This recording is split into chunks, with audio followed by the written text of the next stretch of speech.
Muy buenas tardes a todos, a todas. Les damos la bienvenida en este espacio del Instituto de Estudios Judiciales de la Suprema Corte de Justicia a este encuentro que se ha titulado Crisis de la Economía Mundial y sus impactos en la región. Es el primer encuentro. Mañana nos vamos a encontrar para darle cierre a estas charlas que van a estar a cargo del doctor Julio César Gambina. Él es doctor en Ciencias Sociales, profesor de Economía Política en la Facultad de Derecho de la Universidad Nacional de Rosario, presidente de la Fundación de Investigaciones Sociales y Políticas, integrante de la Sociedad Latinoamericana de Economía Política y Pensamiento Crítico, miembro del Consejo Académico de la Asociación por la Tasación de las Transacciones Financieras y por la Acción Ciudadana. También dirige el Centro de Estudios y Formación de la Federación Judicial Argentina y ha obtenido el premio 2021 que dio la Asociación Mundial de Economía Política. Julio César, es un gusto tenerte en este espacio del instituto, así que te escuchamos atentamente para preguntas o aportes que quieran realizar los asistentes.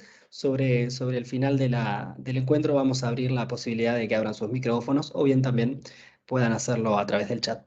Julio, te dejamos este espacio y te escuchamos atentamente.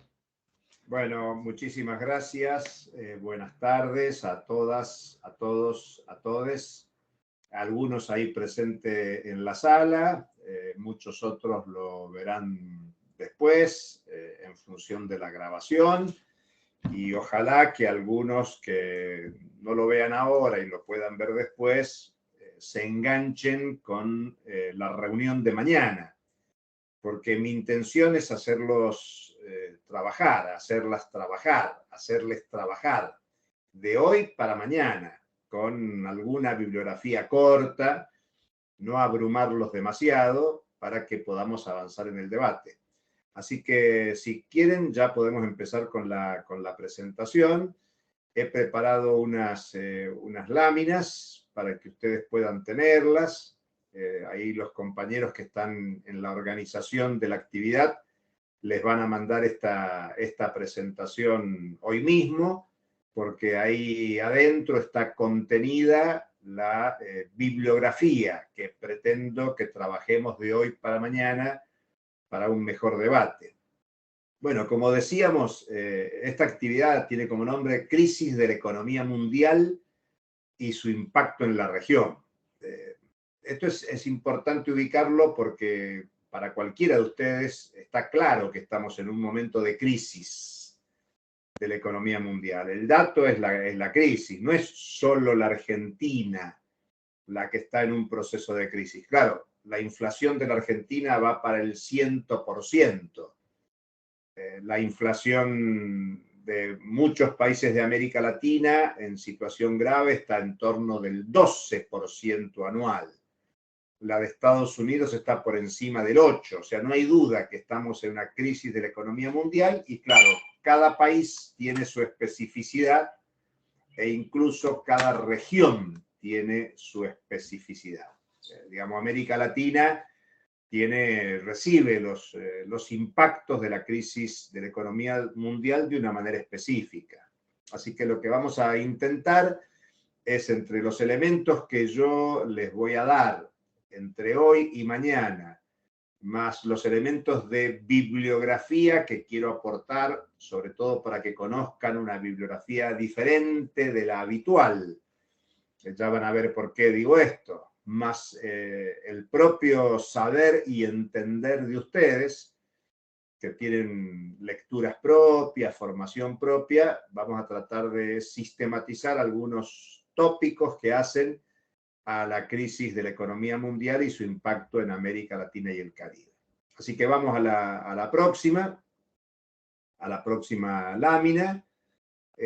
Ahí lo que nos hemos propuesto, ustedes seguramente vieron el programa, y en este sentido es un programa que yo quiero presentarlo por una propuesta pedagógica especial, que no solo van a ser las clases que vamos a dar, sino una propuesta pedagógica donde pretendo que ustedes intervengan. Desde ya les anticipo que la intención es que mañana empecemos la sesión con palabras de ustedes, aunque sea 1, 2, 3, los que se animen a leer, a hablar, a discutir, pero poder generar una discusión que los involucre como participantes de este proceso de enseñanza-aprendizaje. Los objetivos, lo que nos proponemos. Si estuviéramos presencialmente, yo les pediría que, bueno, que ustedes me digan cuáles son las inquietudes que ustedes tienen, cuáles son las expectativas que tienen. Bueno, lo que son las expectativas para ustedes son mis objetivos. Espero que mis objetivos coincidan con las expectativas de ustedes. Ahí ustedes pueden leer que los objetivos son promover un debate. Primero, promover un debate, o sea que aunque el debate sea silencioso, aunque pase por sus cabezas, ojalá puedan hacerlo explícito. Yo estoy abierto cuando quieran preguntar o debatir, lo hagan en el momento que quieran, no esperen al final. Por eso digo promover un debate. ¿Sobre qué? Sobre los cambios en el sistema mundial. No hay duda que para analizar la crisis de la economía mundial actual hay que pensar en que hay cambios.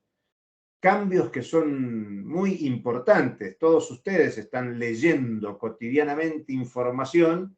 Muchas veces depende de quién emita la información. Por ejemplo, ayer, durante buena parte del día, Rusia había bombardeado Polonia y eso generaba una expectativa de guerra total. Bueno, el día terminó con que el bombardeo había sido por error desde Ucrania a Polonia, confirmado por la OTAN. Y claro, la situación de guerra, la expectativa de guerra nuclear, es uno de los cambios en el sistema mundial. Fíjense que yo estoy alternando la expresión economía mundial, sistema mundial, y esto es muy importante para el debate que estamos teniendo. Entonces, el principal objetivo es un debate que quiero que tengamos, insisto, en que no lo podamos hacer de manera presencial, consultando y discutiendo en simultáneo, que ustedes puedan poner en discusión lo que yo digo, lo que leen, lo que van a leer de bibliografía que yo aporto con lo que ustedes tienen en vuestro haber de contenidos, cuáles son los cambios que están ocurriendo en el sistema mundial a partir de la crisis. Y ahí yo remarco crisis, si podemos pasar el cursor por la palabra crisis, segundo renglón, porque la crisis a que remito es a la crisis en el segundo, en objetivos, Fernando, arriba, en objetivos, ahí, en el segundo renglón. Aludo a la crisis del 2007, 2008, 2009. Es una crisis que no se ha cerrado todavía. O sea, estamos viviendo aún una crisis que ya tiene 15 años. Y fíjense que dice el objetivo, una crisis agravada por la pandemia. Pandemia que empezó en el 2020 y que todavía no ha terminado. Hay muchísimos diagnósticos que hablan de la pospandemia, como si la pandemia fuera ayer, como si la pandemia ya pasó. No, la pandemia no ocurrió. La pandemia sigue ocurriendo. Todavía estamos en el ciclo de la pandemia, tiene impacto en la economía mundial y por lo tanto tiene impacto en la vida cotidiana. Pero así como la pandemia aconteció desde el 2020 y tiene impacto, la novedad desde febrero del 2022 es la guerra en Europa, la invasión de Rusia sobre Ucrania y por lo tanto, fíjense que para pensar la crisis de la economía mundial contemporánea hay que pensar de una crisis que lleva ya 15 años y que en los últimos 2 o 3 años ha sido agravada por la pandemia, por un lado, que la primera medida que ocurrió con la pandemia fue el cierre de las economías nacionales, una recesión deliberada. No es que hubo problemas en los mercados, que hubo problemas ambientales, una sequía, una inundación. No, los gobiernos decidieron cerrar las economías ante el temor de los contagios por las pandemias. Y eso generó una recesión económica espectacular durante todo el año 2020. y ya anticipemos una recesión, lo que supone cierre de empresas, cesación de trabajadoras y trabajadores, bajas de salarios, deterioro de las condiciones de vida de buena parte de la población, no de toda. Y obviamente la guerra en Ucrania ha generado un impacto gigantesco. Bueno, ya lo vamos a ver con un poquito más detalle, sobre todo en lo que es el impacto inflacionario, aumento de precios. O sea que ahí están los objetivos. Lo que pretendemos hoy y mañana es generar un debate sobre los cambios en el sistema mundial a partir de la crisis 2007-2009, agravada por la pandemia y la guerra en Europa. Y los contenidos que vamos a desarrollar, yo quiero remarcarlos para que ustedes piensen en base a estas categorías, a estos conceptos. Uno es pensar la crisis contemporánea. Y desde ya les digo, las crisis son distintas. No es lo mismo la crisis contemporánea que la crisis de los 70 del siglo pasado, o la crisis de la década del 30 del siglo pasado, o la crisis de los 80 del siglo XIX. Digamos, cada crisis tiene su especificidad. La crisis contemporánea tiene la propia. Cada crisis tiene sus elementos para considerar, para analizar. Por eso vamos a ver la crisis contemporánea. ¿Cuál es el origen de esta crisis? ¿Cuáles son los impactos que genera? Y miren este juego de palabras. Vamos a ver los nuevos viejos fenómenos. Porque a veces se ponen de moda algunos temas y se dice, bueno, nuevos problemas de la economía mundial. Entonces se dice, por ejemplo, la cuestión de género. La cuestión de género no es un tema nuevo, es un tema viejo, que ahora obviamente adquiere volumen por las luchas políticas, por la presencia de los movimientos de mujeres, el aliento al desarrollo de la economía feminista. Eso lo hace un nuevo tema, pero es un viejo tema, que es la discriminación de género. O la cuestión ambiental. Entonces se plantea como un nuevo tema la defensa del medio ambiente, pero la afectación del medio ambiente es un tema antiguo del modelo productivo. Por eso nosotros decimos que vamos a discutir los nuevos, viejos fenómenos a la luz de la crisis contemporánea. Y en ese sentido, discutir la inflación mundial, que tiene un impacto en la sociedad, sobre todo por cómo aumentan los alimentos y la energía. Solo por hablar de la Argentina, pensemos, aunque la Argentina es productor y exportador de alimentos, y supuestamente eso sería un beneficio en las condiciones de la economía mundial, pensemos que en la vida cotidiana la población de menores ingresos en la Argentina sufre la inflación de los alimentos. Una parte de la inflación de alimentos en la Argentina tiene que ver con los fenómenos globales y otra parte con fenómenos locales. Y ni hablar de la energía cuando empezamos a recibir las facturas de energía en nuestros domicilios a partir de ahora con la eliminación de los subsidios. Bueno, imaginen lo que significa en Europa actualmente, entrando en el invierno, transitando el otoño y con necesidad de calefaccionar los hogares y con las restricciones al ingreso del gas ruso en Europa. Bueno, son tremendos problemas para las condiciones de vida, sobre todo de los que tienen menos ingresos.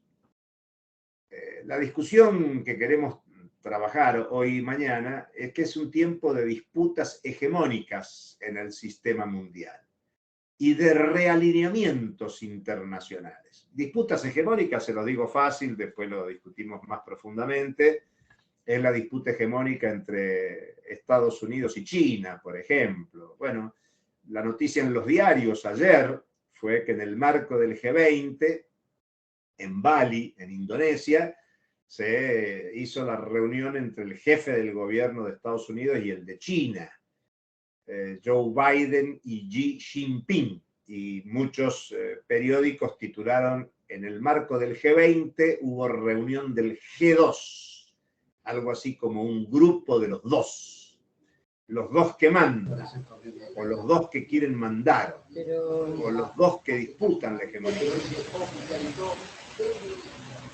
¿Hay alguien que quiere hablar o hay un micrófono abierto? ¿Vamos bien? Ahí estamos, sí. Era un Muy micrófono bien. abierto, ya lo silenciamos. Bien, bien, bien, bien. De todas maneras, si alguien quiere pedir la palabra, no sé cómo, está la manito, ponen la manito y me preguntan, no hay problema, ¿eh? Y decía el realineamiento internacional, porque bueno, muchos dicen que vivimos un tiempo de desorden, porque antes había un determinado alineamiento internacional. Lo que ahora hay son realineamientos internacionales. Más, ayer el presidente francés saludaba al presidente Maduro de Venezuela y quiere reponer embajador francés en Venezuela. Y claro, muchos dicen, pero ¿cómo es eso? Si la Unión Europea reconoce a Guaidó y no reconoce a Maduro como el legítimo presidente de Venezuela. Bueno, lo que pasa es que la situación de crisis mundial y la necesidad de petróleo, de gas de los países europeos hace que algunas definiciones políticas que hasta ayer eran normales, ya dejan de ser normales y se buscan nuevas alianzas en el plano internacional. Yo simplemente lo que quiero es molestarlos un poco y agregarle complejidad a este tiempo. No es un tiempo sencillo. Por eso, en definitiva, los contenidos, lo que queremos analizar siempre es la situación de la región latinoamericana y caribeña. En ese marco, Argentina. Pero no se puede pensar la Argentina, América Latina y el Caribe si no es pensando en la situación del mundo, en la guerra, la pandemia, la crisis, las confrontaciones, los debates, los realineamientos. Y por eso, ahí ustedes ven que la bibliografía es inmensa y seguramente ustedes podrían aportar mucho, pero ahí tienen un link que lo vamos a abrir, que es el link de CLACSO, el Consejo Latinoamericano de Ciencias Sociales. De paso, yo con esto quiero hacer, les confieso, propaganda a una bibliografía que en general no se conoce. El Consejo Latinoamericano de Ciencias Sociales, del que yo fui directivo, tal como se presentó al principio, tiene el reservorio de ciencias sociales en español más importante del mundo. Y muchas veces nosotros en la universidad, en ámbitos profesionales, acudimos a bibliografía europea, estadounidense, bueno, de otras latitudes, y no miramos la bibliografía latinoamericana, caribeña, en ese marco argentina, que es abundante, creciente, prestigiada. Y yo quiero que ustedes conozcan el boletín Nuestra América 21. Fíjense que en esa página que ustedes tienen ahí, ustedes van a tener esta presentación, pueden ir copiando ya el link, pero lo van a tener, y el link de la presentación los lleva directamente a la página. Y ahí en la página tienen, yo quiero que veamos los boletines desde junio hasta el último, o sea, desde el número 68 hasta el número 72. Si ustedes se entusiasman y se interesan, pueden ir para atrás. Y si están atentos, vayan recibiendo los próximos boletines, porque todos los meses sale un boletín con 4, 5, 6 artículos de actualidad, porque esto lo genera, lo produce un grupo de investigación, un grupo de trabajo de CLACSO que se llama Crisis y Economía Mundial.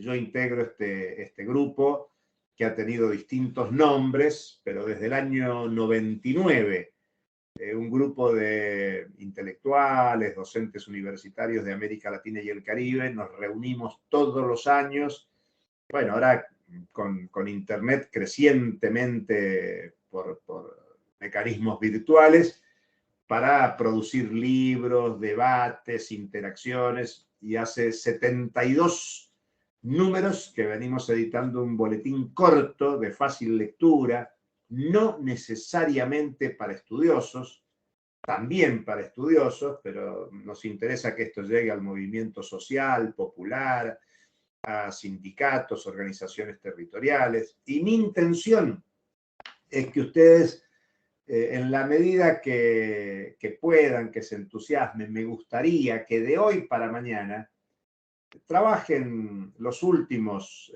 boletines desde junio para acá y elijan uno o dos artículos, cualquiera, de cualquiera de los autores que están allí presentes, y traten de leerlo críticamente, y que mañana empecemos nuestra discusión con una presentación de uno, dos, tres de ustedes, los que se animen, para contarle al resto de las compañeras o compañeros presentes de qué trata el artículo que los motivó, que los entusiasmó, cuáles son los puntos fuertes, los puntos débiles, los acuerdos, los desacuerdos, poner en discusión esas categorías de los contenidos que yo estaba sugiriendo.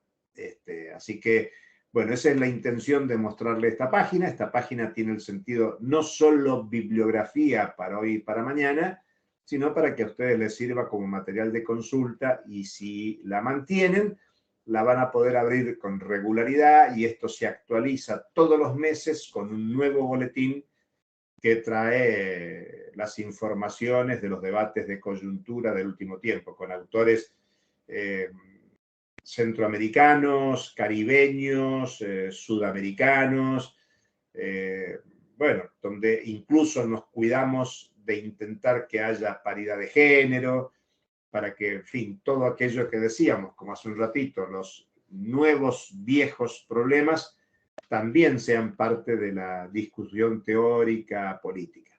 Así que, dicho esto, volvemos a la presentación. Un interés en este curso es que ustedes conozcan autores que en general la prensa no trabaja, la televisión no difunde, y lamentablemente a veces la universidad no ponen en discusión, porque en general hay programas u orientaciones que están mucho más pensadas en una influencia eurocéntrica, estadounidocéntrica, y creo que América Latina y el Caribe tiene un acervo teórico, político gigantesco, muy importante, desde siempre. No es un tema novedoso, pero Claxo, el Consejo Latinoamericano de Ciencias Sociales, hoy lo pone a disposición a través de Internet, y es bueno que ustedes lo manejen y lo conozcan. Vamos a la que sigue. Ya entrando en concreto, darles un marco general importante, un marco previo sobre el recorrido y el presente de la economía política. Yo voy a enfatizar en eso, en la EP, esa que aparece al final del título, economía política. En general, muchos se dicen, bueno, voy a hacer un curso de economía, voy a cursar economía, ¿qué es lo que pasa con la economía? Y claro, porque hay deliberadamente un borrado del apellido política. No se puede pensar la economía sin la política, y al revés, no se puede pensar la política sin la economía. Entonces, en un breve recorrido que nos permita entender qué es lo que se discute hoy en la economía mundial, latinoamericana, caribeña y en la Argentina, hay que pensar que la economía política surge. Todos conocen a Adam Smith. Ahí marcamos su nombre con el cursor, Adam Smith, que escribió su libro famoso en 1776. 1776, ahí estamos viendo las fechas en que nació y murió Adam Smith, 1723 a 1790. En 1776 escribe su libro. Es la fecha donde surge el virreinato del Río de la Plata. Pero es importante lo de Adam Smith, porque Adam Smith es el primer teórico, el primer intelectual que sistematiza lo que hoy llamamos capitalismo. La economía política es la disciplina del capitalismo. Es lo que se llama la escuela clásica del capitalismo. Junto con Adam Smith, otro gran pensador que lo sucede, completa y desarrolla es David Ricardo, que vive entre 1772 y 1823. Sus textos son de 1817, 1821. Muchos dicen, bueno, son viejos estos. yo quiero demostrarles que no son nada viejos porque los temas que se discutían entonces son los temas que se discuten hoy. A ese surgimiento de la economía política, con Smith, con Ricardo, le siguió la crítica de la economía política. El crítico de la economía política por excelencia es Carlos Marx. Carlos Marx, que vivió entre 1818 y 1883, publicó El Capital en 1867. Más o menos entre Marx y Ricardo hay 50 años y entre Ricardo y Smith hay otros 50 años. Podemos decir que entre Smith y Carlos Marx hay 100 años. Digamos que son tiempos distintos, son épocas distintas. El capitalismo que estudia Smith, que estudia David Ricardo y que estudia Carlos Marx son distintos. El capitalismo que estudia Carlos Marx es un capitalismo más desarrollado. Pero lo importante, y aquí van a entender por qué estoy comentando esto, en 1871 se produce un acontecimiento muy importante que es la Comuna de París, que es el primer intento de gobierno obrero en el mundo. Y para 1871 van a ser lo que se llama la escuela neoclásica. Fíjense que ahí aparece como NC, escuela NC, escuela neoclásica. Los neoclásicos, el primer neoclásico es Karl Menger. Yo no sé si a ustedes les suena, pero Karl Menger es el fundador de la escuela austríaca. Bueno, ahora acá en la Argentina hay un político que hace campaña por la escuela austríaca, que se autodenominan anarcocapitalistas. Son los liberales a ultranza, la libertad avanza en términos políticos. Y Karl Menger surge en 1871, la concepción de la escuela austríaca.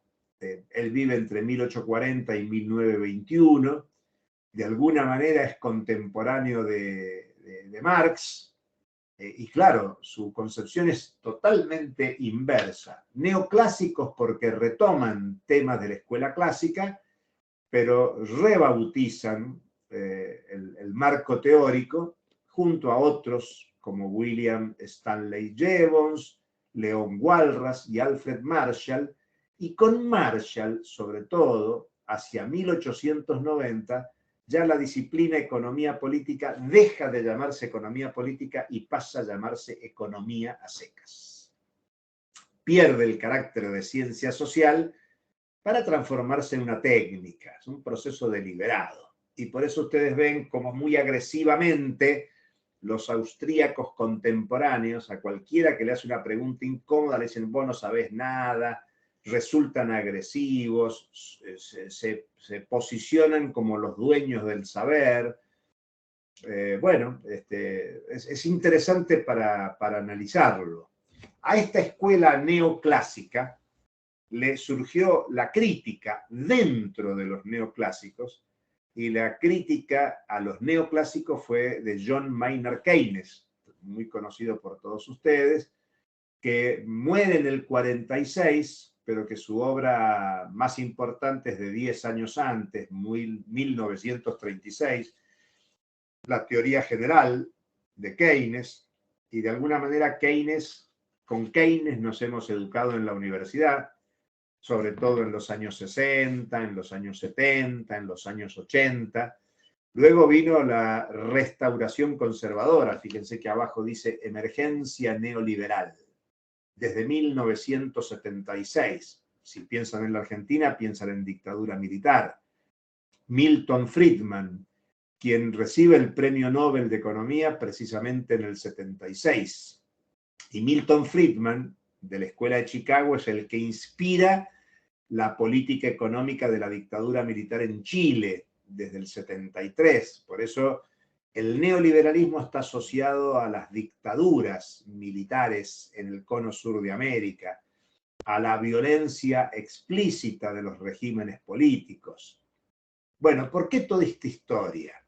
Porque lo que me interesa para el debate actual, la última línea, es que el debate actual se reconoce en tres grandes tradiciones. La tradición liberal, la liberal de los clásicos y los neoclásicos.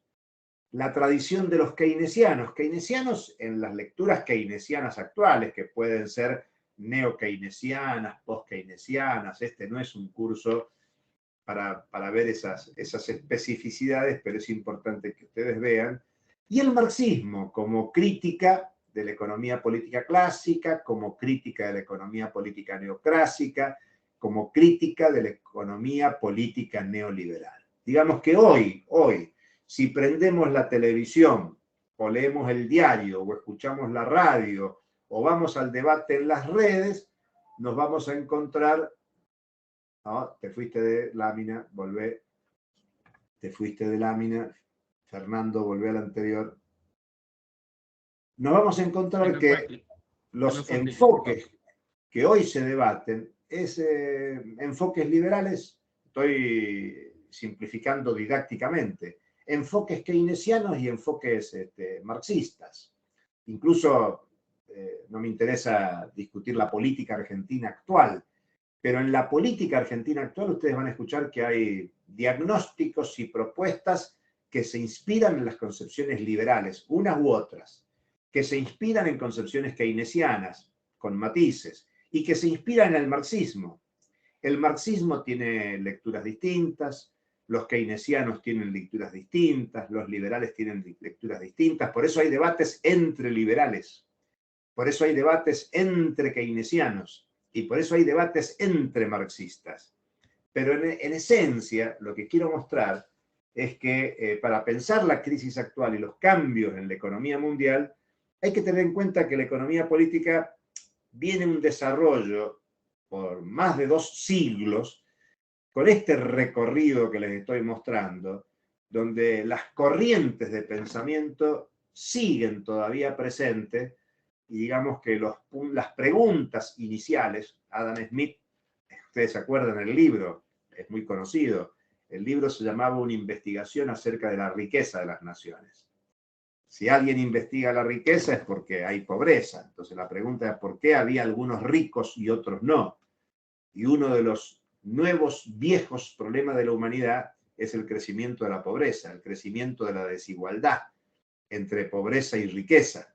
Por lo tanto, el viejo tema estudiado por Adam Smith sigue estando presente en la actualidad y hay, pedagógicamente diciendo, didácticamente pensando, 3 tipos de respuestas. ¿Quién tiene razón? Bueno, los liberales creen que la tienen ellos, los keynesianos creen que las tienen ellos y los marxistas ellos. Ahora, obviamente, dentro de cada corriente hay multiplicidad de familias, de tribus, de corrientes, y por lo tanto hay debates entre liberales, entre keynesianos y entre marxistas. Y ahora sí vamos a la que sigue. Y si nadie hace una pregunta o comentario, yo voy a continuar, espero no cansarlos. De todas maneras, esto está grabándose. Después podrán repasarla, cortarla cuando quieran, volver a escucharla, discutir paso a paso. Pero bueno, algo que anticipé y que es muy importante es el tema de las crisis mundiales y los cambios que se generan. Primera cuestión, no cualquier crisis es una crisis mundial. ¿Ustedes se acuerdan? La crisis del 2001 argentino es la crisis argentina, no es una crisis mundial. La Argentina no tiene el peso en la economía mundial para generar una crisis mundial. La crisis del tequila, ¿se acuerdan? En México, tampoco es una crisis mundial. La crisis brasileña, tampoco. La crisis asiática, tampoco. Entonces, yo quiero enfatizar en el tema crisis mundiales. Lo digo rápido. ¿Es crisis mundial? ¿Hay crisis mundial cuando la crisis es en el país centro, en el país líder, en el país hegemónico, en el país que manda? Por eso la crisis mundial reciente, la última, la del 2007, 2008, 2009, fue crisis mundial porque fue una crisis en Estados Unidos, con caída de bancos en Estados Unidos, con una crisis muy importante en Estados Unidos que obviamente, por ser el país hegemónico, impacta en todo el mundo. Lo que quiero que veamos es una lógica de que cada crisis mundial supone cambios. Por eso el título es Crisis mundiales y cambios. Cada crisis mundial genera cambios. ¿Cambios en qué? Cambios en el orden económico, en el orden político, en el orden cultural, en el orden social. Y entonces, también, muy rápido, da para profundizar. Si quieren, incluso mañana profundizamos un poquito más. Nosotros lo que tenemos es el antes y el después de cada crisis mundial. Para no irnos muy lejos, yo he marcado 4 grandes momentos de crisis mundial. Y como ven, ahí no está la crisis argentina del 2001, no está la crisis brasileña del 98-99, en fin, no están las crisis del tequila, ahí están las crisis mundiales. Yo ya me anticipé y les comenté la 2007-2009, que tiene su proyección hasta la actualidad. Puse 2020-2022 abajo, fíjense el cuarto, ahí ese ítem, 2007-2009 y su proyección 2020-22. ¿Por qué? Porque el 2020 es la pandemia y el 2022 la guerra en Europa, la guerra en Ucrania. Pero tenemos antes una crisis mundial en los 60-70. Antes de la crisis mundial del 60-70, la crisis del 30, que yo deliberadamente pongo ahí crisis que va de 1914 a 1945. Primero, es importante porque la crisis del 30 no es del año 30, sino que es del 29-30. Y no es del 29-30, sino de un periodo más largo, que es de el 1914 a 1945. Digamos que la crisis del 30 se procesa entre la Primera y la Segunda Guerra Mundial. ¿Se acuerdan cuando antes dijimos que el neoliberalismo tuvo origen en el terrorismo de Estado, en las dictaduras militares, en la violencia? Bueno, la crisis del 30 transita nada menos que entre 2 guerras mundiales. Y si hay violencia explícita son los momentos de guerra. Y este, 2022, es un tiempo de peligro gigantesco por las amenazas de que la situación en Europa escale a guerra nuclear mundial. Y también tenemos, previo a la crisis del 30, la crisis de 1873-1896. Si yo estuviera físicamente con ustedes, les preguntaría dónde estalló cada una de esas crisis. La 2007-2009 ya dije en Estados Unidos.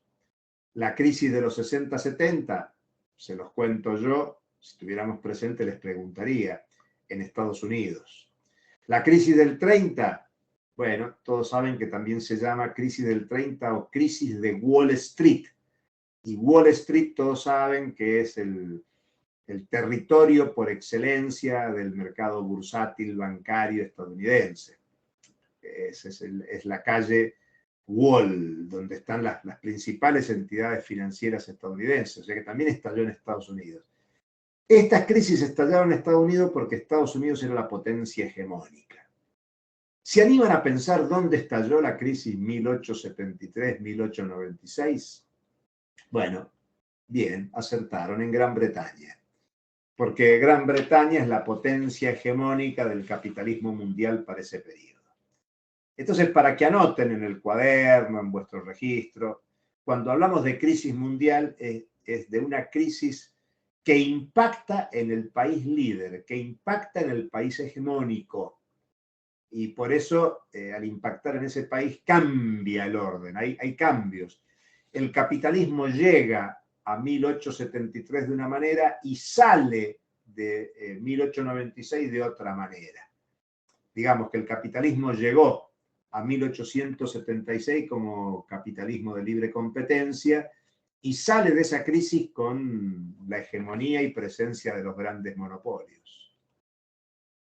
El capitalismo llega a la crisis del 30 de una manera y sale de la crisis del 30, lo sugeríamos en la placa anterior, con las políticas keynesianas, lo que se ha dado en llamar los estados de bienestar, políticas desarrollistas, lo que se ha llamado el capitalismo reformista. Y claro, llegamos a los 70 y la crisis de los 70 se sale con las políticas neoliberales. Ya basta de participación del Estado en la economía, liberalización de la economía.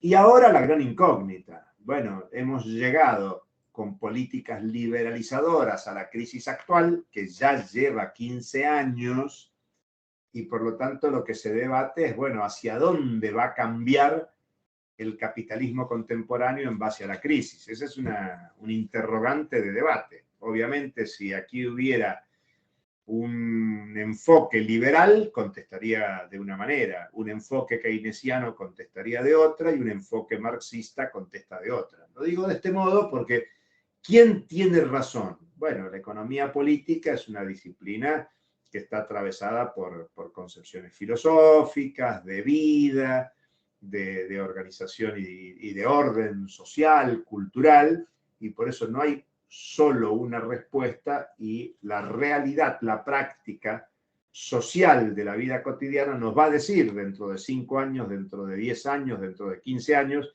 donde ojalá nos volvamos a encontrar para debatir cuál fue el rumbo que tomó la economía mundial para tratar de superar esta crisis actual que ya lleva 15 años. 15 años no es nada, el tango dice 20 años no es nada, pero llevamos 15 años de que empezó en el 2007 la crisis, y fíjense que la crisis del 30 la ubicamos entre el 14 y el 45. O sea que estamos hablando de décadas. Una crisis y los cambios en el marco de la crisis se van incubando por décadas. Todos estos cambios que han ocurrido en las crisis de la economía mundial nos han permitido pasar del capitalismo de libre competencia al capitalismo monopolista y al imperialismo. Estamos viviendo la época del imperialismo, digamos, hace 100 años, más de 100 años que vivimos la época del imperialismo, de la dominación de los monopolios. Y claro, al mismo tiempo hay una experiencia de acumulación alternativa, que son los aspectos que están marcados en la lámina abajo. Uno, desde la crítica a la economía política, Marx produjo El Capital, que es la crítica teórica más importante y con plena validez en la actualidad, por eso hablamos de corrientes liberales, keynesianas y marxistas, y el primer intento de gobierno obrero, que fue la Comuna de París, algo mencioné recién. Curiosamente, la Comuna de París fue ahogada en pocas semanas, meses, y con violencia. Murieron 30.000. La cifra la enfatizo por lo que tiene que ver con nosotros y la historia reciente de la Argentina. Pero después de la Comuna de París vino la experiencia de la Revolución Rusa. Hace poquitos días se conmemoró un aniversario, el 7 de noviembre del 17. Y en el 21, en el 22, perdón, la emergencia de la Unión Soviética. Este año se celebró un aniversario redondo del nacimiento de la Unión de Repúblicas Socialistas Soviéticas, que ya sabemos es una experiencia que caducó en el año 91, 1991. Estamos a 31 años de que la Unión Soviética desapareció. Pero decíamos que en los años 30 surge el estado del bienestar. Y esto es importante marcarlo porque hoy se discute, parte del debate actual es que hay quienes sustentan que se puede volver a las lógicas keynesianas del estado de bienestar. Y yo lo que quiero marcar que el estado de bienestar fue posible por la existencia de la bipolaridad del sistema mundial. Cuando digo bipolaridad del sistema mundial, fíjense ahí dice el estado de bienestar y la bipolaridad del sistema mundial. Bipolaridad del sistema mundial es que había desde 1945, cuando termina la Segunda Guerra Mundial, cuando termina la crisis del 30, lo que aparece es un mundo organizado de manera bipolar. El campo capitalista liderado por Estados Unidos y el campo socialista liderado por la Unión Soviética. Y eso da lugar, entre otras cosas, al tercer mundo. No hay tercer mundo sin primer y segundo mundo. El primer mundo era el capitalismo, segundo mundo era el socialismo, y el tercer mundo era todo aquello que no entraba dentro de capitalismo o de socialismo. Y el estado de bienestar, las políticas keynesianas, fueron las respuestas dadas en Estados Unidos y Europa principalmente para frenar el avance de la Revolución Rusa, sobre todo en Europa. Por eso es para pensar si hoy, ya no existiendo un sistema bipolar y donde China no reemplaza a la Unión Soviética, si hoy hay condiciones para un estado de bienestar. Bueno, eso es uno de los debates que hay en la actualidad. Es uno de los debates que estuvo ahora en el G20, es un debate que está en el Foro de Davos, el Foro Económico Mundial, es un debate que está en el Fondo Monetario Internacional, es un debate que está en todas las cumbres políticas, económicas, académicas, incluso del movimiento popular. Si hay posibilidad para un capitalismo reformista o si no. Y por eso es interesante ubicar esto del estado de bienestar. Y en los años 70 se desarrolló mucho la lucha por el nuevo orden económico internacional. Este es un dato relevante.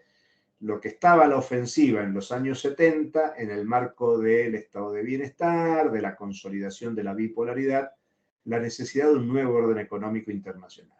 Lo que ocurrió fue el neoliberalismo, las políticas de liberalización y por lo tanto una resolución de la crisis mundial con cambios que podríamos llamarles ortodoxos, conservadores, y por eso decimos el último punto en negrito es del estado de bienestar, esa EB es estado de bienestar, a la liberalización de la economía.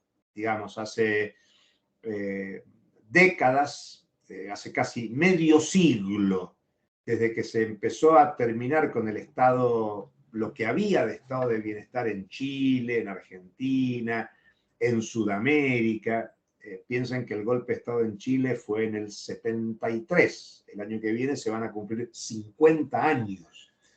O sea que tenemos medio siglo que se viene desarmando el estado de bienestar. Por eso es que se va cambiando el derecho protectorio del trabajo, los trabajadores vienen perdiendo contra las patronales, se viene generando una reforma del Estado, privatizando empresas públicas, pero claro, al mismo tiempo que se avanza del estado de bienestar a la liberalización, lo que hay es un proceso de resistencia a la globalización neoliberal y al capitalismo. El orden mundial en discusión de la bipolaridad al multilateralismo es el marco de las relaciones de producción mundial del capitalismo actual. Síntesis de esta lámina es que ustedes la trabajen, la piensen, de que en el marco de crisis mundiales lo que hay es grandes cambios en la economía, en la política, en la cultura, en la sociedad, y vamos a la próxima lámina. Espero que vayamos bien en ritmos, que no se cansen, que no se agoten. Yo sé que esto de la virtualidad es complejo, pero insistamos que después pueden ver la grabación de nuevo, trabajarlo a fondo. Decíamos los viejos y nuevos problemas. Bueno, miren, los clásicos de la economía decían que había padre y madre de la riqueza. El padre de la riqueza es el trabajo y la madre de la riqueza es la naturaleza. Ustedes piensen piensen ahora, ustedes están, cada uno de nosotros está frente a una computadora o un celular. Bueno, el celular o la computadora en la que estamos tiene trabajo humano y tiene bienes provistos por la naturaleza. Piensen en la ropa que tienen puesta, es producto del trabajo humano y está con recursos naturales, con bienes comunes. Digamos que nosotros mismos, como individuos, somos producto del trabajo humano. Sin algunos viejos dirigentes sindicales, algunos de los cuales estoy mirando acá en la pantalla, no habría la realidad contemporánea. Somos producto de la historia, digamos, y somos bichos de la naturaleza. Digamos que muchos dicen es nuevo el fenómeno ambiental, ecológico. No, es nuevo el foco de atención que se pone por la gravedad del cambio climático, por el calentamiento global, por las inundaciones, las sequías, las catástrofes, pero es un tema viejo. Ya los fundadores de la economía política clásica hablaban de esto de padre y madre de la riqueza. Y es importantísimo que ubiquemos esto para no ponernos por afuera del tema. Nosotros, parte de la humanidad, hijos de la naturaleza, porque somos productos de la naturaleza, tenemos una interacción y un metabolismo social y natural muy importante, que es lo que nos lleva a discutir el tema como nuevo problema, pero vamos a insistir que es un viejo tema. La explotación y modalidades de gestión de la fuerza de trabajo hay que verla a través del tiempo. Bueno, que ahora sea lo que se llama la uberización y que hace 100 años sea el sistema de fábrica y hace 200 años el taller manufacturero, no cambia.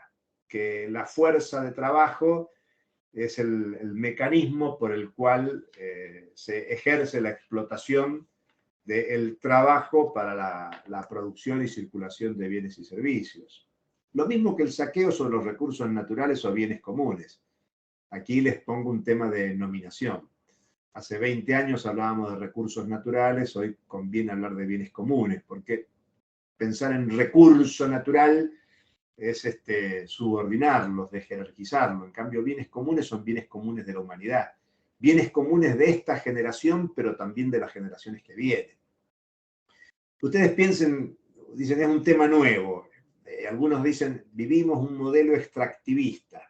¿Y qué fue la colonia y la conquista de América Latina, sino la extracción de bienes comunes? Y América Latina y el Caribe tuvo un rol en la provisión mundial de materias primas, llámense recursos naturales o bienes comunes. Agua, tierra, hidrocarburos, minerales, oro, litio, biodiversidad. Digamos, la producción humana sobre la naturaleza es extractiva, siempre. Que ahora está exacerbado. Lo que está exacerbado es la destrucción del medio ambiente, la destrucción de la fuerza de trabajo, la apropiación de ese excedente por núcleos que consolidan la concentración y la desigualdad. O sea, ¿son temas nuevos? Sí, claro que son temas nuevos, porque el desarrollo científico-tecnológico exacerba la contaminación, el saqueo, pero son temas viejos. Lo mismo que decíamos y anticipábamos sobre la discriminación de género y de raza. Por eso surge como fenómeno nuevo la economía feminista, la producción y reproducción de la vida, las tareas de cuidado, pero la discriminación hacia la mujer es un tema antiquísimo, que claramente ahora adquiere una dimensión, sobre todo por la acción de los movimientos feministas que hacen visible la lucha por la igualdad de derechos. Lo mismo que el tema del calentamiento global, el modelo productivo y la crisis ambiental, que hoy se discute en la COP27, que es el fracaso total, estados capitalistas nacionales que se reúnen para ver lo mal que está el clima, pero sin capacidad de disciplinar la producción capitalista contemporánea. Pasemos a la próxima. De todos estos temas son los que estamos hablando cuando pensamos la crisis del capitalismo contemporáneo y su impacto en la región. Por eso yo quiero poner el énfasis en las iniciativas, que son iniciativas cruzadas, según sean los marcos teóricos.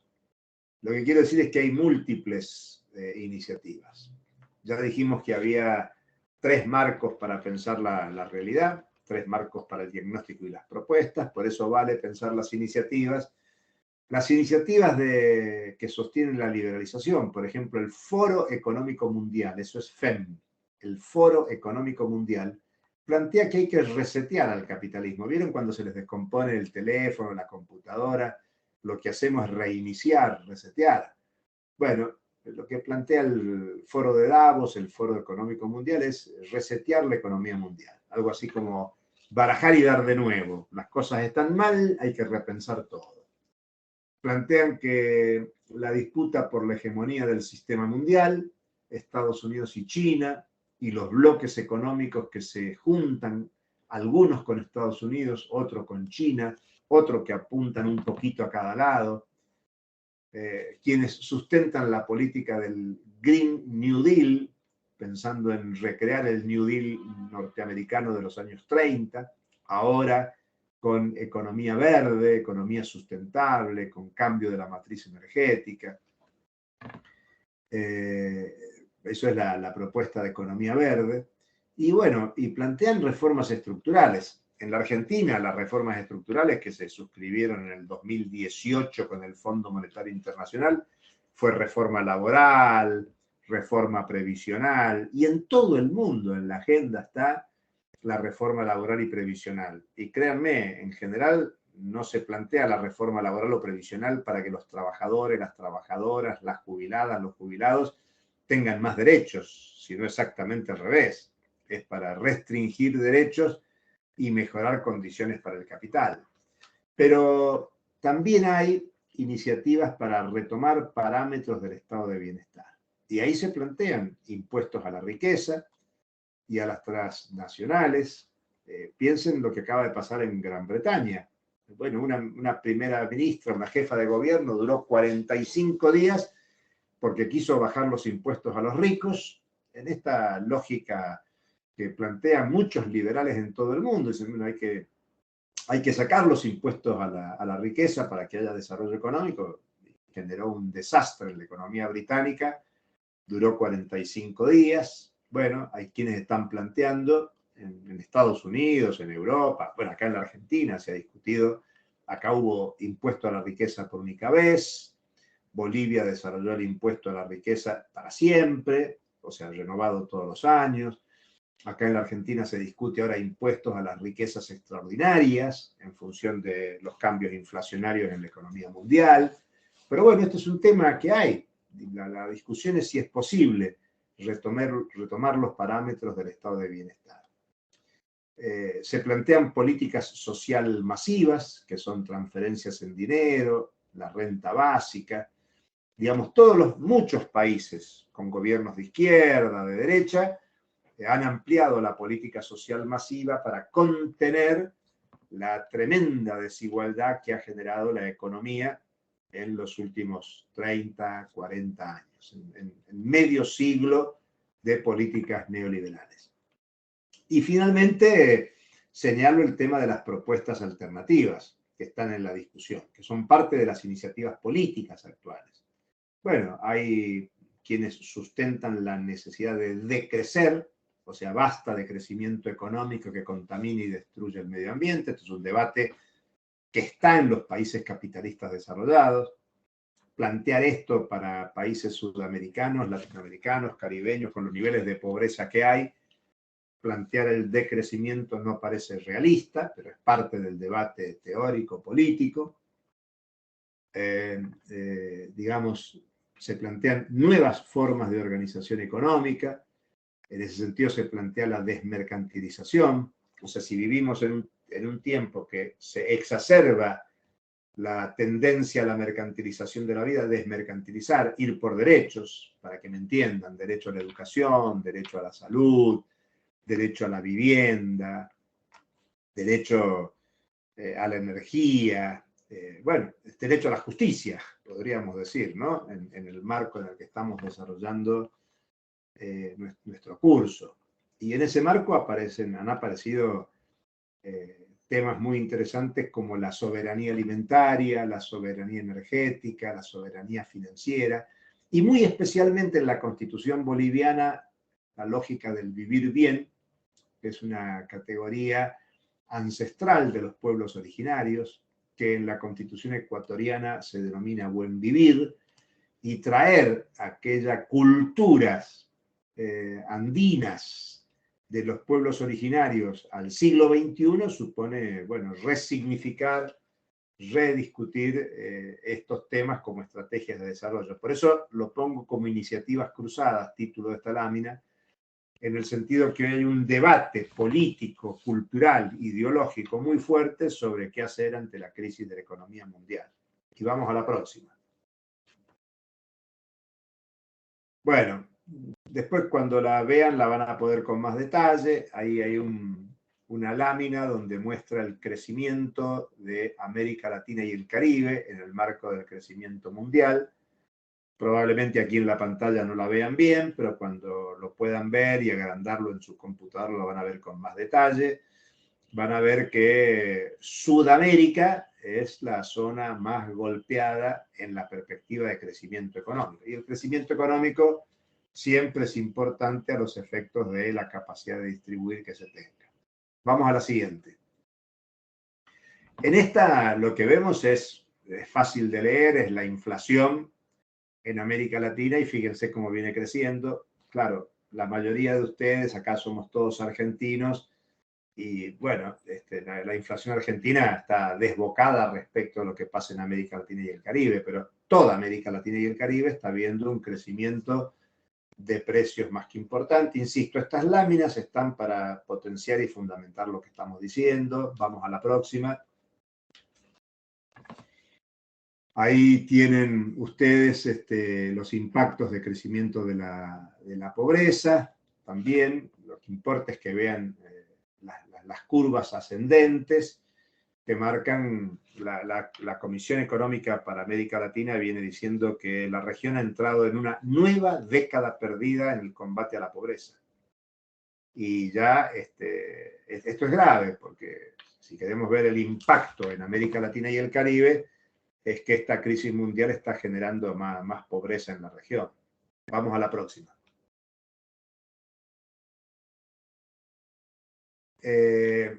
Lo que aquí tenemos entonces como síntesis para pensar, para discutir, es que hoy, ante la situación mundial, lo que tenemos son sanciones unilaterales desde Estados Unidos y sus socios en Europa y Japón, con impacto en gobiernos favorables a subordinarse a la lógica de política internacional de Estados Unidos. Este es un problema muy serio. Muchas veces decimos nosotros, Europa se está pegando un balazo en los pies, porque, bueno, Europa recibía el gas ruso para su desarrollo productivo, para el consumo energético de las familias. Lo dijimos al comienzo, el otoño y el invierno europeo, crudo, frío, va a complicar la situación, e incluso hablábamos de crisis climática, y Europa está volviendo a producir energía en base a carbón, que es mucho más tóxico que los hidrocarburos. Y por lo tanto estamos retrocediendo con mayor costo económico, mayor costo ambiental, mayor destrucción del medio ambiente, deterioro de las condiciones de vida de la población, sobre la base de las sanciones unilaterales. Digo sanciones unilaterales porque no son decisiones asumidas en el ámbito de las Naciones Unidas o ámbitos del consenso internacional. Fíjense, todo eso genera impacto en países sancionados.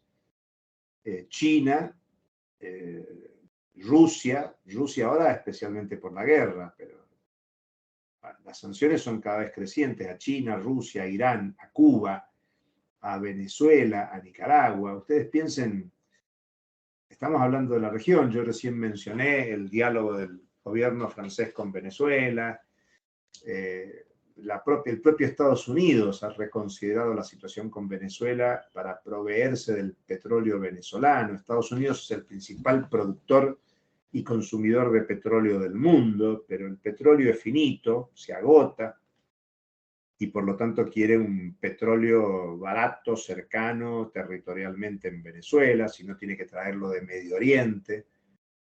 Bueno, esta situación genera impactos, y que en América Latina tenga este impacto. Yo pido que pongan el acento en Cuba. Cuba es el único país de América Latina que ha producido vacunas, por ejemplo, pero vacunas que no se pueden comercializar ni en la región ni en el mundo. Y entonces estas sanciones unilaterales que llevan a un proceso de no cooperación internacional, sino de confrontación, deteriora la capacidad de pensar en alternativas. Y estuve a punto de quedarme sin energía. Menos mal que me di cuenta y acabo de conectar la computadora. A la electricidad, hablando de electricidad, imprescindible, necesaria. Bien, pero al mismo tiempo que hay sanciones unilaterales desde los estados y que impactan en países del mundo y de la región, lo que tenemos son las resistencias de los pueblos. Y en economía política es fundamental ver la resistencia de los pueblos, porque son los pueblos los que en definitiva son los que deciden. Sobre todo, como estamos considerando los impactos en la región, decimos especialmente en América Latina y el Caribe, vemos que hoy hay, bueno, luchas gigantescas en Haití, lamentablemente poco conocidas, poco difundidas por los medios de comunicación, pero hoy Haití está con un gobierno ilegítimo, autodesignado, y un movimiento social popular en la calle, reivindicando democracia, satisfacción de necesidades. Bueno, en Chile hubo luchas desde el año 2019 que supuso cambio de gobierno, que hubo intento de cambio de la Constitución y ahí fue un paso para atrás, en fin, paso para adelante, paso para atrás. Colombia, por primera vez en décadas, un gobierno, llámenlo como quieran, progresista, neodesarrollista, de centro izquierda, bueno, por primera vez un gobierno no de derecha. Ecuador, movilizaciones también cotidianas, empezaron con movilizaciones contra el Fondo Monetario Internacional. Digamos que los cambios electorales en Chile, en Colombia, bueno, y Brasil, esta elección del fin de semana pasado, es muy importante que no haya ganado la derecha. Claro, ¿qué quiere decir que gane Lula en Brasil? Bueno, seguramente va a haber muchísima continuidad en temas esenciales, pero lo que importa es la dinámica social en el Brasil, en Ecuador, en Colombia, en Chile, en Haití o en Bolivia. Bolivia, después de un año de golpe de Estado, se volvió un gobierno constitucional, pero claro, hoy hay movilizaciones que empujadas desde el sur de Bolivia, desde el distrito de Santa Cruz, gobernado por uno de los líderes del golpe en su momento en Bolivia, y está el planteo de la secesión en Bolivia permanente. Digamos, lo que quiero señalar es que no solo interviene en el orden mundial, en las crisis, en los cambios, los estados nacionales, los organismos internacionales, sino que valen los pueblos, que son los pueblos los que generan cambios políticos. Esos cambios políticos pueden derivar en cambios económicos, porque economía y política están vinculados. Y claro, eso habilita a pensar en esto de los desafíos en la integración y el legado que deja en la región latinoamericana y caribeña la primera década del siglo XXI, que fue una década de cambios muy importantes, de ilusión muy importante. Y cierro señalando que, claro, yo les mencioné el año que viene se cumplen 50 años del golpe en Chile. En América Latina y el Caribe surgieron esto que se llama políticas neoliberales. O sea que en América Latina y el Caribe surgió la respuesta a la crisis de los 70. Bueno, un gran interrogante que yo quiero dejarles para que pensemos, para que discutamos, es si en este tiempo, 2022, 2023 y más adelante, no es un tiempo que América Latina y el Caribe pueda ser la novedad de que no solo sufra los impactos de la crisis mundial, sino que sea generadora de iniciativas políticas, de movimientos sociales, populares, que generen condiciones para transformar la economía, la política, la cultura en nuestros países, con impacto en la economía mundial y, por supuesto, generar una salida de la crisis mundial contemporánea con un rumbo favorable a los pueblos, sino a las ganancias, a la acumulación de capitales, a la mayor desigualdad, pero claro, son interrogantes. Así que vamos a dejar de compartir ahora y si hubiera alguna pregunta en especial o algún comentario, este es el momento para hacerlo. No veo alguna manito levantada, sería bueno que tengamos las cámaras prendidas. Si Manuel quiere hacer un comentario, por supuesto. Manuel, adelante. Escucho distintos comentarios y en función de eso contestamos y pasamos a cuarto intermedio para mañana. Recuerden que hubo tarea y la tarea consistía en elegir 1 o 2 artículos de esos boletines que les mencioné para poder discutir. Así que, Manuel, adelante. ¿Qué tal, Julio? ¿Cómo estás? Ante todo, un gustazo grande verte. después de mucho tiempo, cuando los muchachos me avisaron, fue, bueno, correr a la computadora. Me trae muchos recuerdos. Me traes recuerdos cuando nos explicaba sencillo lo que no era fácil. Nunca la economía lo es. Recordaba cuando armamos esa coordinadora judicial del Cono Sur, recordaba tus exposiciones en el Foro de Puerto Alegre, el Foro Mundial Social, y si no hubo interrupciones es porque no te lo mereces, Julio.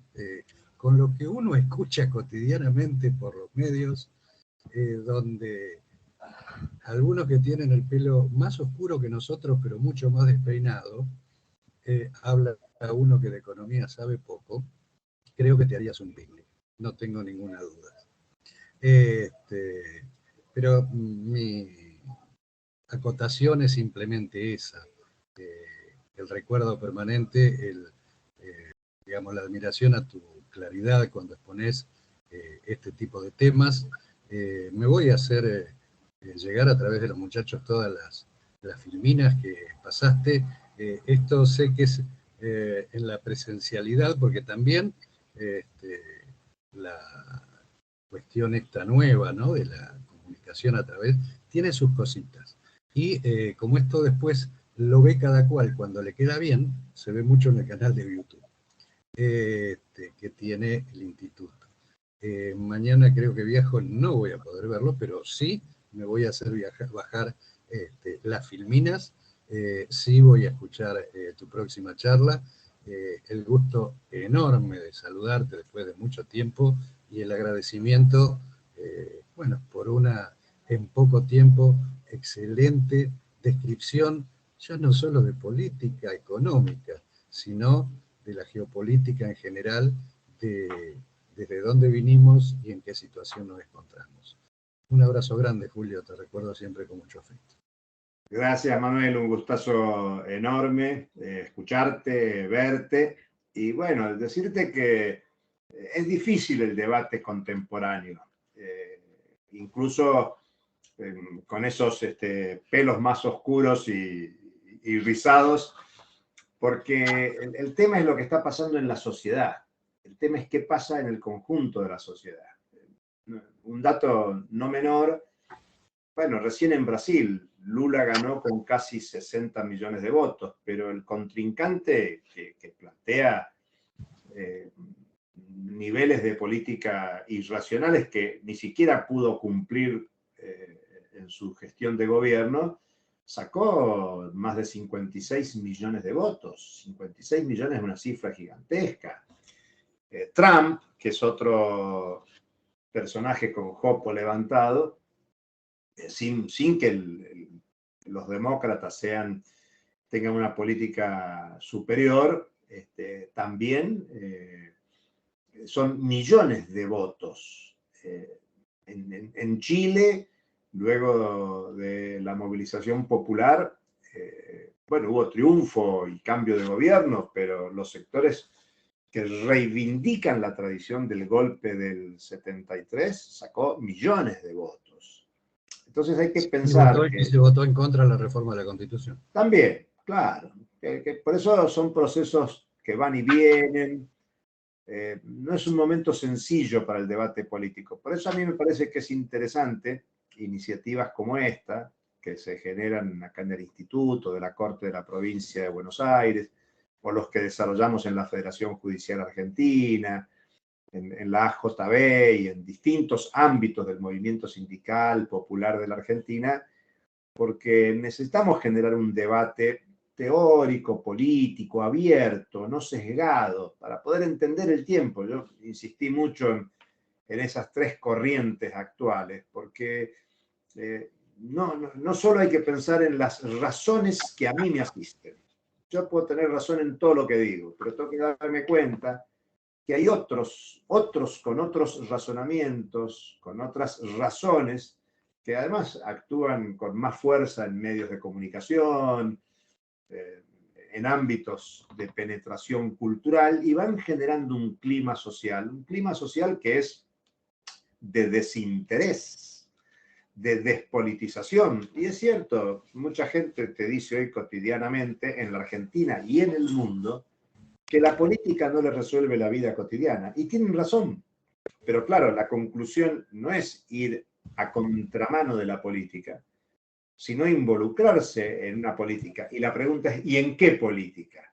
Bueno, por eso es importante, señalábamos ahí, cómo los pueblos marcan el camino.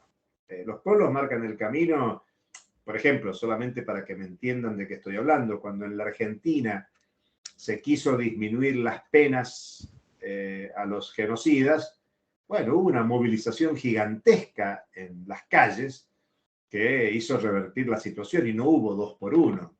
O hace muy poquito, en el 2019, oposición y oficialismo de Mendoza quisieron aprobar una ley para el uso del agua en la megaminería y la población mendocina hizo una gigantesca movilización callejera y oposición y oficialismo tuvieron que ir para atrás.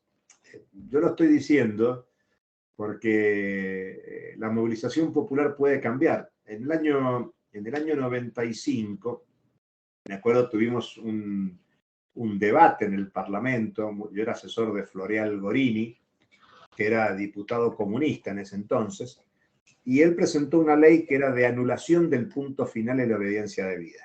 Y muchos nos decían, incluso en organismos de derechos humanos y muchos diputados amigos, que era una locura pensar la anulación, porque la anulación va para atrás, anula todo desde el momento que está la ley.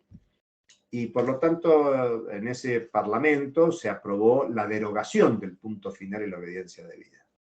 Pero en el 2003, en el marco de las movilizaciones del 2001, 2002, 2003, esa misma ley, que fue presentada nuevamente por Patricia Walsh, fue transformada en ley, con acuerdo del Poder Ejecutivo, por supuesto. El Poder Ejecutivo de Néstor Kirchner en el 2003 avaló y esa ley se hizo realidad.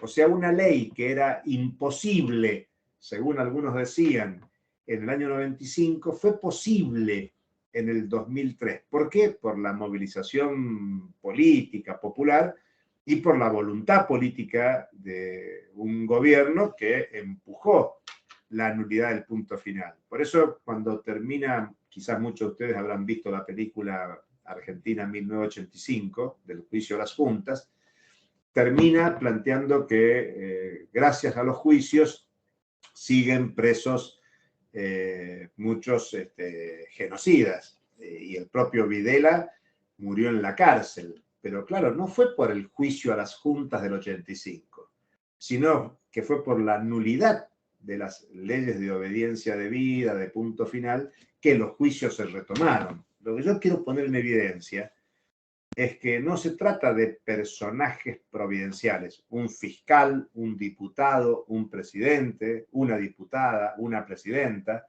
sino que el tema es la dinámica social, popular. Por eso yo terminaba mi presentación de que hay que entender la crisis mundial, pero que a veces pareciera que es tan grande el fenómeno que uno no puede hacer nada. Y sin embargo yo creo que es mucho lo que se puede hacer, desde un simple curso a un simple debate, a generar iniciativas que nadie sabe en qué terminan. Yo siempre explico, cuando las primeras madres las hicieron circular en torno a la pirámide, circulen, circulen, nunca imaginaron que ahí estaban haciendo un movimiento popular de mujeres que iba a revolucionar no solo a la Argentina, sino que es una referencia mundial, el movimiento de las madres de la Plaza de Mayo. O cuando los jubilados empezaron a moverse los miércoles en la puerta del Congreso y poner en evidencia la agenda jubilada en la Argentina. O los trabajadores judiciales, trabajadoras judiciales. Bueno, ayer fue el Día de las Trabajadoras y Trabajadores Judiciales, que con sus luchas históricas ponen en evidencia que los trabajadores tienen su propia propuesta sobre qué debe ser la justicia. O sea que el tema no es sencillo, no es fácil, pero hay que animarse a plantear una agenda alternativa que genere impacto de movilización social para intervenir en el cambio político, en el cambio económico, en el cambio cultural. Así que bueno, un gustazo verte, Manuel. Lástima que no va a estar mañana, lo seguirás por grabación. Y yo Sí, me sí. animaría a decir que si no hay más preguntas, bueno, todos van a recibir la presentación y sería bueno, nos gustaría mucho que alguno se anime a hacer alguna lectura crítica de alguno de los artículos de esos boletines recientes para animar nuestro debate. Y de lo contrario, obviamente, lo desarrollaremos desde nuestra presentación. Así Un que abrazo grande. igualmente un gustazo. Gracias a todos y a todos por estar allí y seguimos mañana. Muchas gracias, Julio, a vos por estar con nosotros en este espacio del instituto, a las personas que se han sumado. Y bueno, la invitación queda abierta. Nos encontramos mañana en el mismo horario, con el mismo enlace de acceso para participar en la segunda y última charla de este tema que nos convocó hoy. Y bueno, les vamos a estar mandando el material que Julio estuvo compartiendo. Así que bueno, nos vemos mañana. Hasta mañana, chao. Adiós. Muchas gracias.